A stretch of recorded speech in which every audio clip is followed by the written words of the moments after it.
Welcome back to another episode of Practical Spiritual Advice by Infinite You, which is me, which is you, which is we.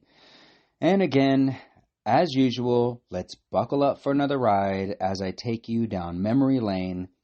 Now, in this episode, we're going way back, all right, where I'm like 11, maybe 10 years old, I think. Tops, it was 12 years old. And so I'm a young lad.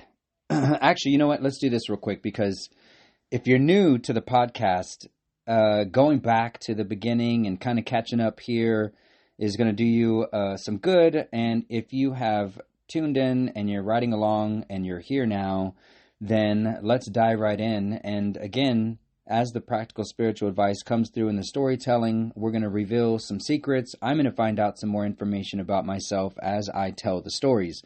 So we're going to talk about a spider being. And at this young age of anywhere from 10 to 12, I was living with my father and my younger sister. She's like 2.5 years old, younger than me. And we are in San Antonio, Texas. We are at the Lady Esther Apartments, right off of Jackson Keller Road and McCullough. And so this is kind of close to the Almost Basin quarry area, where there's always been, if you look into the history of San Antonio or Yanaguana, have been histories of, or mysteries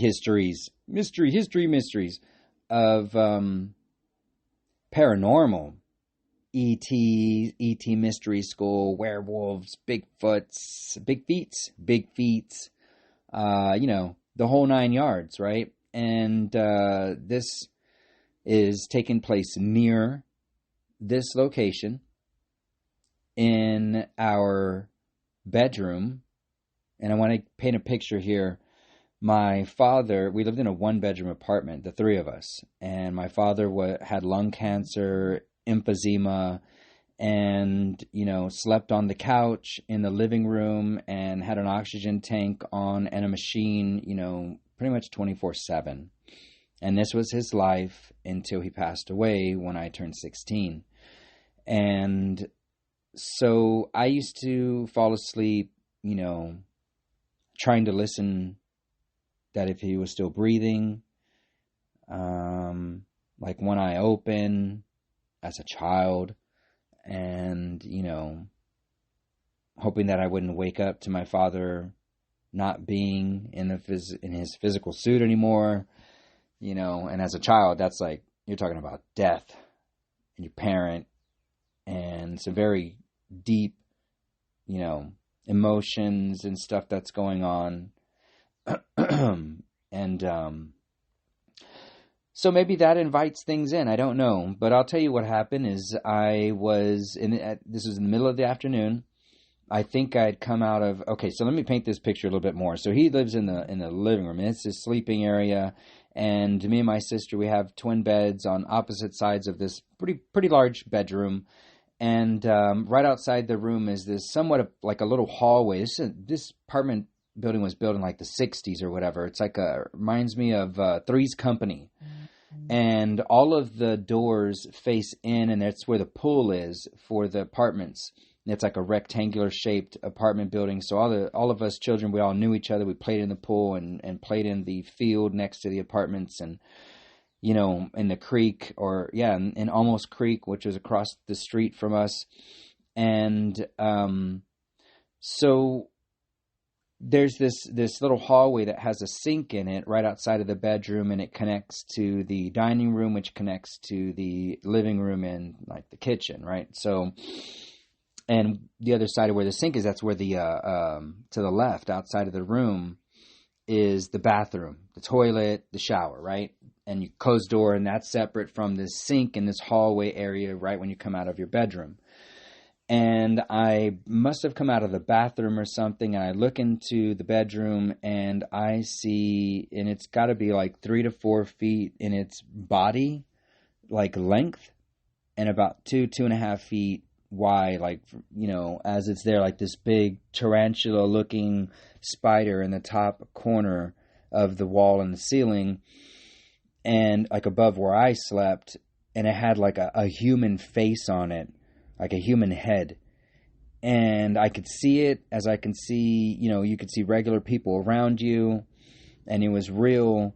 But I knew it wasn't there, and it was just this weird, like, I mean, what that caused me to do was drop down into almost the fetal position in between in this like hallway where the sink was, of the bedroom, and this dining room, which you could see the living room. So my father's on the other end watching TV, and I have a feeling like this thing wants to harm him, my sister, like my family. It wants to tear us apart. It wants to hurt somebody, kill them, or whatever. And so I've got this very distressed feeling, but I can't tell anybody about it because that's fucking crazy. It's not a 4-foot long, like, spider being with a human head on it. So I don't know if this happened twice. Obviously I know it happened once, but I can't remember. I vaguely remember it happening again. And, I do the same thing, the fetal position. I'm crying and I'm in despair and hopelessness. And, I never really told anybody about that experience because it only lasted maybe, it seemed like an eternity, at least a few minutes, but it probably was like 10 to 30 seconds of this intense emotional experience with this paranormal spider human head being that I don't remember it moving. I don't remember it looking at me. I just remember it being there and not knowing where to go and what to do until it like disappeared. And so if we fast forward to, let's see, Autumn must have been about 2 or 3 years old. So this must have been about 2017 or so. And I have a YouTube video that I posted not too long after this experience, but, I was giving her a bath, and when I was drying her, she looked over towards the shower curtain and said something about, "Oh, look, Daddy," said Spider-Man or Spider, something. And I'm like, "There's no Spider-Man." And I'm like, and she's pointing up to the ceiling. And then, I don't know, it was weird. She looked back at the wall and was like, "Oh, there it is." And I started like, "Whoa, is this that thing coming back?" And no, my child can't see you. And I started speaking light language and like, "Where's it at? I'm going to shoot light at it." And when I did that, she had a response. And, this is my YouTube video has more details because it's getting foggy now, because there's a bigger story that happens later that brings this full circle. But after I say this light language and, shoot a beam of light at it or whatever, I decided to do, I think she laughed and like her energy like lightened up. And I said, "Well, what did it do when Daddy did that?" And she said that it got scared or something and it went away. And I'm like, "Wow, okay." And so that's what my video is about. And so if we fast forward to, this must have been 2020, 2021. I'm now friends with Romy Nava, the modern mystic here in San Antonio, a dear friend of mine.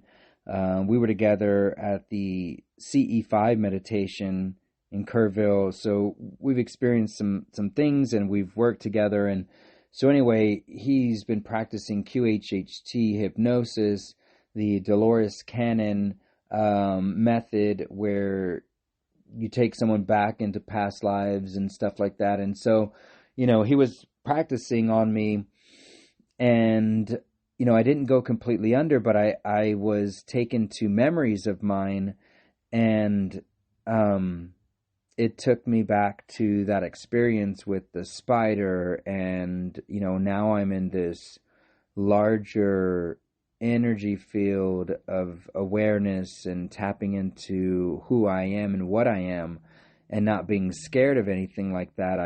I got closer to it, and I brought it down from the ceiling and the wall in the corner where it was at to the bed, and I saw it there, and I got this feeling of, that it was this like entity that had been portaled in to scare me at that time, almost like if you imagine Monsters, Inc.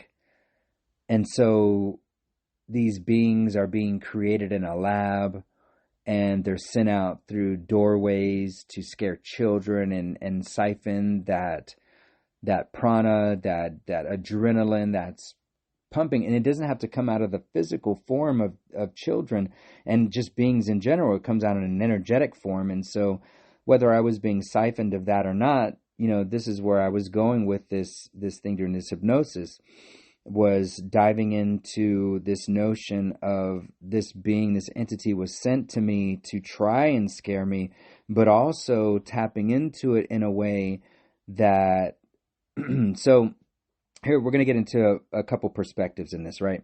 So one is, it's being created like a lot of other beings against its will. It's almost like some of these horror, gory films from the 80s that, you've got mad scientists like kidnapping humans and like splicing their parts together, and then you got this being that's like coming out like The Fly, where it's like, I didn't want to be created, but I'm half human, half fly, or I'm half this and that, and like, just kill me, please, I'm suffering. I got that notion from some of these beings, and this one, because it was created in whatever facility or multi-dimensional, like, quantum space, in the dream space or whatever it is, like a collective thing that we've all created ourselves. When you really want to dive into this, we're programmed to put these things into our experience because, we watch these films and these things, and maybe that's where I got this from. Who knows, right? Like, it's a mixture. Monsters, Inc., by the way, when I had this experience, wasn't even a movie at that time. I was born in 1977, so when I'm like 12 years old, it's like early 1990s. And wait, is that right? Like 1990 and shit. I don't even remember. Wow, it's so crazy. Yeah, like late 80s, 90. So, I mean, a lot of this stuff isn't out yet. Like, I'm still walking up to the TV and hitting a box to change the channel or whatever. And so anyway, just to give you like, Monsters, Inc. wasn't a thing. So, we tap into, okay, some of these things are being created because we're being programmed with them, and collectively we put this notion that that's a thing. And what we're really offering ourselves is something that I'm going to put another perspective into, is a way to heal that energy. Like, we offer ourselves up some type of a, at the time it looks like incoherency. Like, I didn't know what was going on. It freaked me out. It shook my energy body, my emotional body, my awareness into knowing that there are things that exist outside the physical plane, and I've seen them with my own eyes, into a space of being the higher self of where I am now. I am the future person from my childhood self, here in the now, within this entire 3D, 4D, 5D, whatever dimension. I'm a multi-dimensional being, so I'm looking at this from multiple perspectives. And, we can hold that multi-dimensionality here through our frame of awareness now. And this is what gets us into this place of being the creator, and not just being a programmed being, but knowing that you programmed it in the beginning. It's crazy. It's a whole full circle thing. So anyway, as we dive into knowing or taking on the awareness that maybe some of these beings weren't created like of their own choosing, then some of them are sitting in a space of like, misery and stuff. And so I was able to emotionally, through my awareness and the memory, tap into that being that was tapped into all the other beings that went through portals to scare children. And so now I'm there with all these other beings, and I'm putting that state of awareness into all the children that had this experience, and bringing my collective awareness of like, oh, that was just something that we can dive back into as the higher self to heal that thing that we created for ourselves. Whew, I hope you're rolling with me on this. All right, so let's do that again. Let's run that mindset one more time. These beings are created out of wanting to siphon energy from us, but they're also our tap in to heal that experience, not just for ourselves, for all participants, because we have a memory.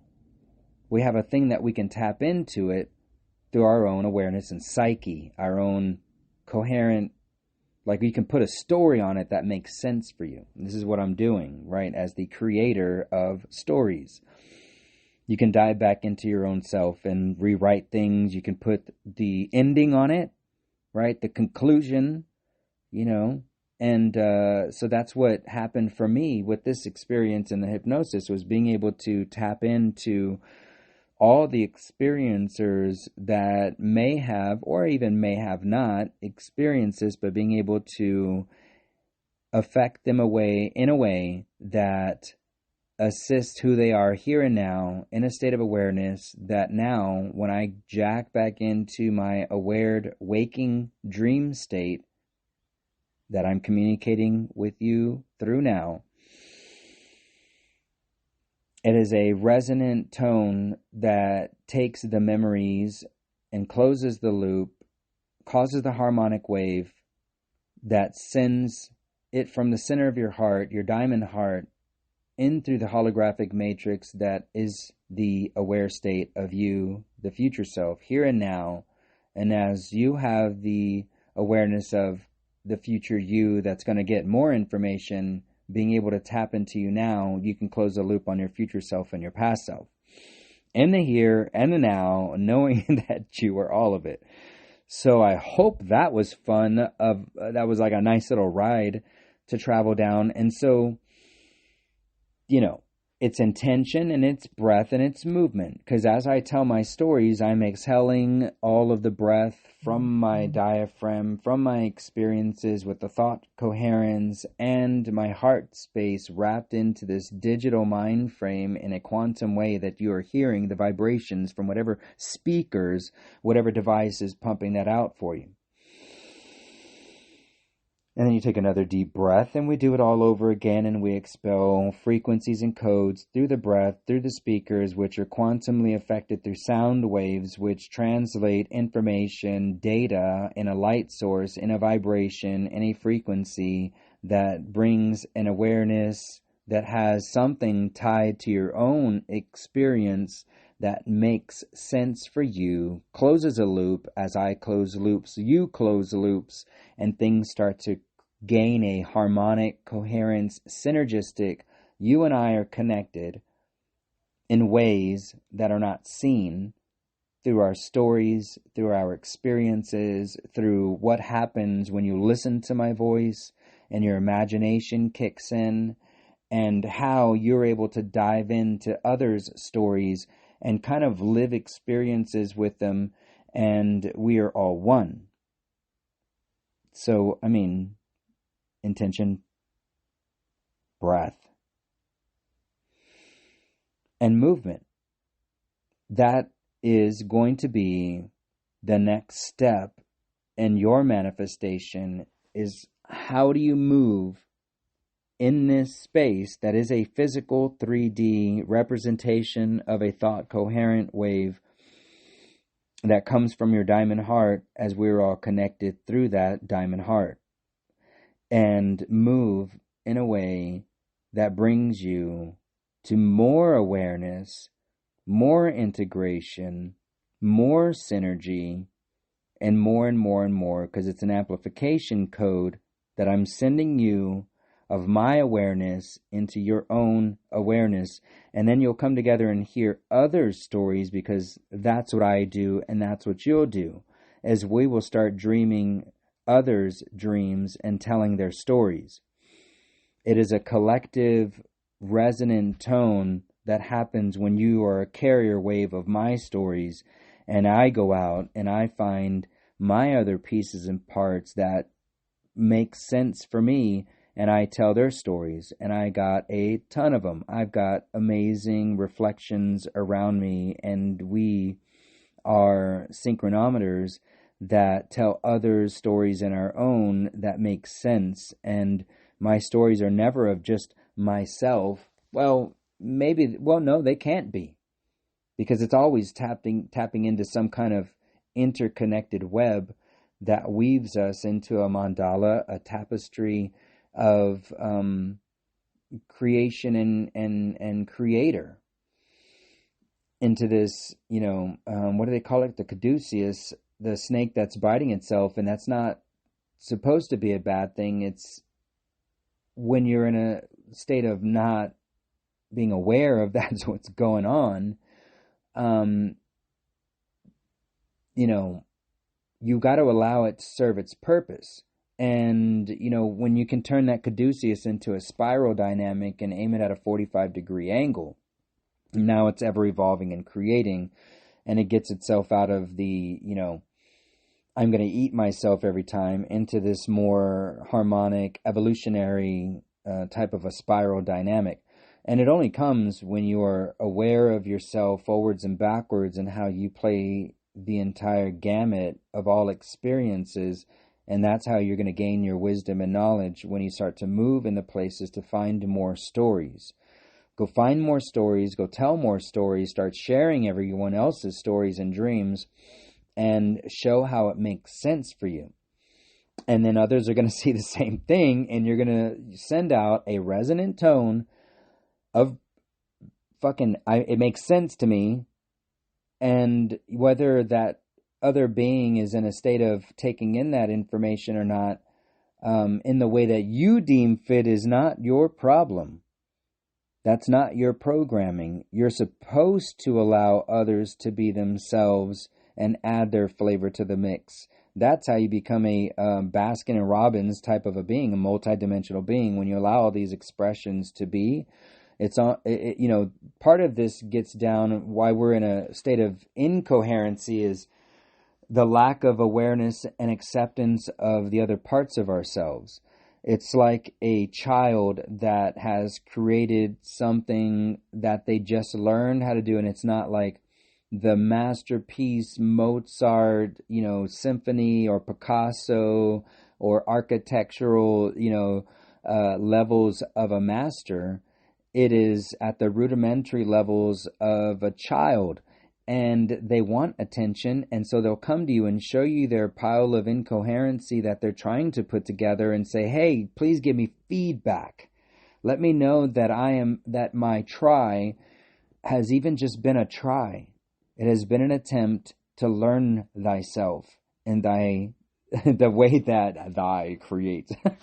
that the person or the being can start creating, and then it gets feedback from its reflections to say, and this is where, when you really get to know yourself, you can, viscerally, intuitively start to feel and know what this interaction is all about, how your counterparts offer the other parts of yourself that make you a whole being. And, this is where my practical spiritual advising comes in my stories. And I offer my spaces for other stories to come in the mix. And this is the biggest thing that I can do for humanity and for my reflections now, is give everyone a voice. And the way that I do that is I have other people that offer those stages. And then I'm creating my own, but I want people to be aware that there are other stages being put out by my reflections that are wanting to do the same thing that I'm doing. And the more that we want to tell each other stories and offer these spaces, then those spaces become free for us to use and utilize, because others are saying, oh, that's my mission too, to give, a decree of an experience out to this holographic matrix and put them on a microphone and let the sound waves be amplified and let more and more people hear the stories that brought us to the place that we are now, with seeing ourselves and understanding that there is a bigger play that's happening, and to put yourself in it is to put yourself in it. Like, you can't come in trying to tell, no, hold on, let me rephrase that, because I was going to say you can't come in and telling someone else's story. But what I'm meaning to say is you can tell other stories and how your self integrates in it, but find yourself in it first, right? Or not first, but just find yourself in it. because you're all mixed in everyone else's story, and put yourself in it. And that's where you're, like, if you're going around spitting out books and knowledge, or stuff that, you've gathered from others' experiences without doing the putting yourself in it, that's, again, this where this gets back into when you put yourself there, that's the movement. That's the showing up for yourself. Again, we're in a physical suit right now, but the way to look at this is multidimensional. Your emotional body, your physical body, your breath body, your spiritual body, your, all these different bodies that you carry, that you are embodying, bring them to the table and honor the way that you integrate with it by showing up for yourself.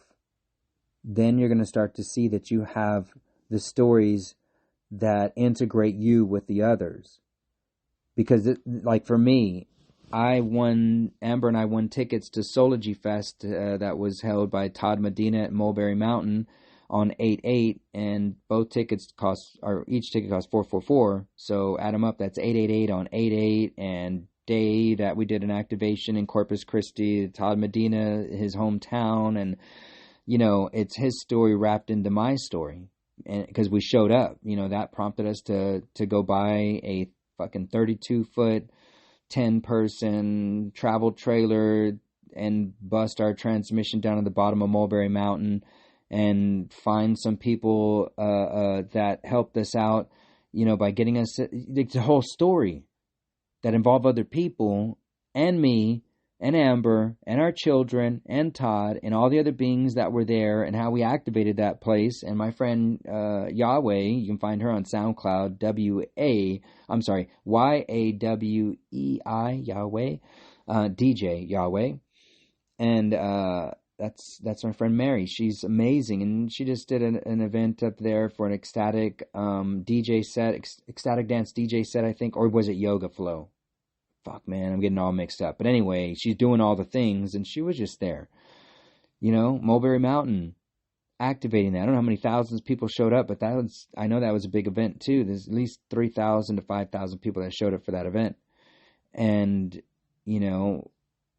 we show up for ourselves, and, part of the story is Amber and I, we made love there, and, we do the thing in these sacred sites, and then other beings come in and they get to, put themselves in a place that Amber and I exploded bliss out into that entire space over the Ozarks that has unbroken crystal bedrock underneath us that's tapped into Arkansas, Missouri, Tennessee, and down over Oklahoma, and like it's a whole big region of this crystal bed. And you can put, when you hold yourself to this very large, multi-dimensional being, you can embed yourself with light and bliss in your movement, And Amber and I, hey, we're moving when we're making love, like we're breathing, and we're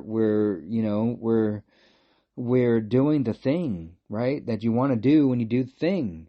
And that it puts our heart into this very open, and where, when you hold yourself to this esteem, you can program these crystals, because that's what they do is, as they're being formed and as they're sitting there, you can input information and experiences of bliss into these things. And that's why there's people dancing on these rocks, and they don't even know why they're being drawn there by the thousands to freaking get it. And, how many other people made love on that site during that thing? It was probably very intense. All the lovemaking that was happening, it was intense. Anyway, that's what festival sex is. It's intense. All right, we'll keep rolling with that. All right. Mm-hmm. Or it's in a 32-foot travel trailer. So our stories are our stories. And I mean, the best thing I ever did for myself was start showing up for myself and my creations, my children. And I believe I've said this before, but I gotta hit it home. If you are a parent and your children are in a public school, private school, whatever it is, ask if they got a garden. See if the children's school has a garden. See if they're talking about sustainable and regenerative practices. See if they're doing breathing techniques and meditation. And if they're not, go learn it, or just say, you know what, something I saw on YouTube and I could come in and do this, and I'm just a parent. That's my child right there. And, I want to be a part of this thing with my children's friends and the teachers, and I want to inspire them and show up for yourself. These are your creations, and you should be invested in that. And those are some of the things that I did. And, I took action. I showed up. I knew my breath was important, and I knew my intentions were very important, and who I, regard myself as is also very important. And you are big. You have the power and the ability to shift it all just being one person. And, I have information that I put out, and you go find me on infiniteyou.info. The website is going to be spruced up. We are going to have another website popping up that's going to be dedicated to Setting the Tone festival.com. That should still be up for grabs. We should be purchasing the website domain name here real soon, and start really giving you the detailed information of what we're putting together to quantumly shift through our heart and through how we show up for each other in the biggest way, with two cosmic solar eclipses at Cosmic X that marks the spot. And I'm going to tell the story of how Amber and I are traveling up and down to connect all three of the solar eclipses from 2017 to 2024 and beyond. And, with the Mayan prophecy and Sirian energy and Arcturian and Andromedan and Pleiadian, and how all this galactic and our loved ones that have transitioned and phased into another space, that they're still helping us. And, we're running some programs right now that are offering, the most amplified beauty that a soul energy from the highest realms can send itself into a space that finds itself again, like a deep dark space, and being able to find yourself and your reflections and how you operate in this place is going to be a beautiful thing to do. So with that, I'm going to send y'all off and ponder all the beauty and magnificence and the bliss that you can bring into this space, that we are all co-creating and aligning. And just follow us on all the platforms, and we're going to put out some more stuff for you guys. Just stay tuned, and you can go ahead and unbuckle your 5-point harness as you head out into the world with this new set of awareness of you are the one that has set yourself up for absolute success. So with that, I want you to love always and always. Peace.